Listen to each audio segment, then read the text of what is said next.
Hello everyone, welcome back to Fuck This Code. So let's begin with our today's daily problem. So the today's daily problem is find the prefix common array of two arrays. Okay, so I will just explain the question. It is like we are given two arrays. Each will contain only numbers from 1 to n, where n is the size of the array. Okay, now we have to make a third array out of it. So at each index we will check what all numbers that has occurred in both a and b. Okay, so basically they are just asking that if I am at index, let's say 2, so at 2 the 1 occurs both in a and b before that, right? So the frequency of the number 1 before this has been 2. Similarly for 3 it has become its frequency is 2, and same for 2, its frequency is 2. So we can say that the number of numbers that are both present in a and b before the second index is 3. So the output will be 3 here in the output array. Okay, so let's just code it.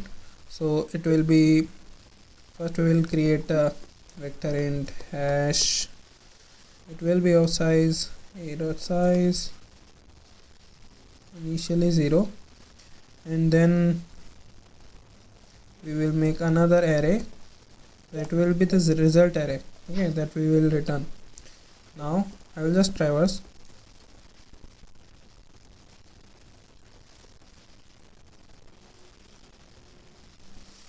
While traversing I will increase the frequency of the numbers that are occurring in a and b. Okay, so for the first it will be hash a of I.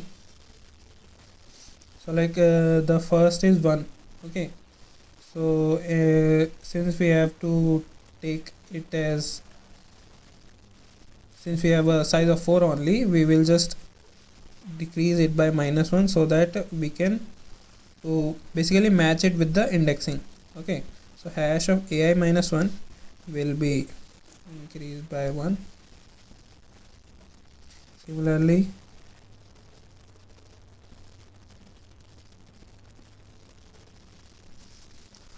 now we will check if hash of ai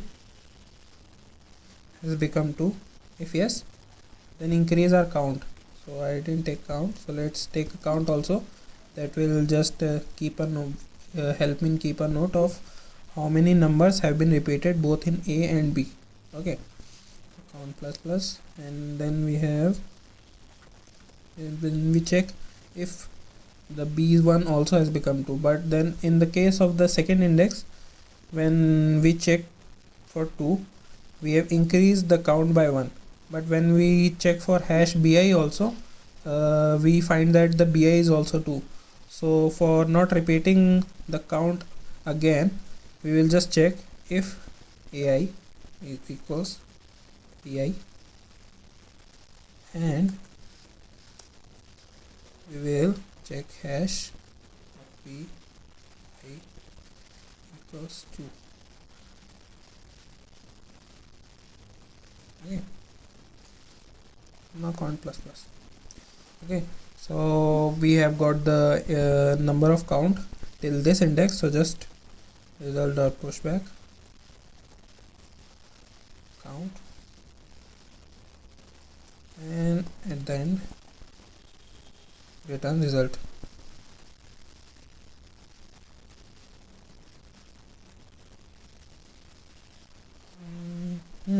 So like we have to check for -1, right?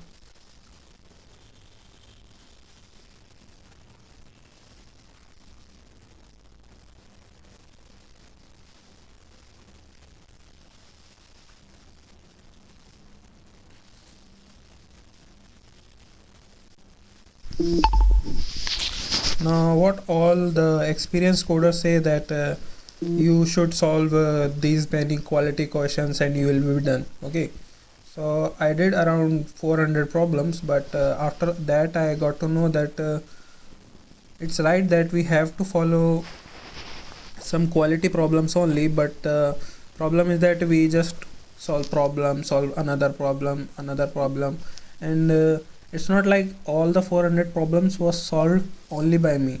For some solutions we didn't get the answer, right? So we just checked on internet or solutions that what is its solution. So basically we didn't do that. Okay, so we have to after some time revise that question and think of like how do I think this approach. Okay, so for that you have to not only do the quality questions but with time you have to revise everything.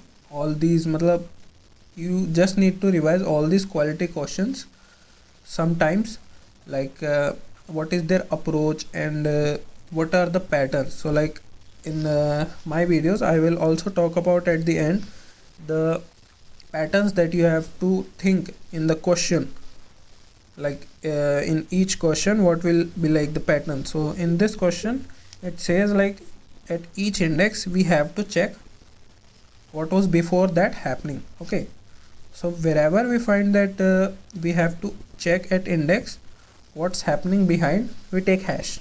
Okay, similarly I take the hash.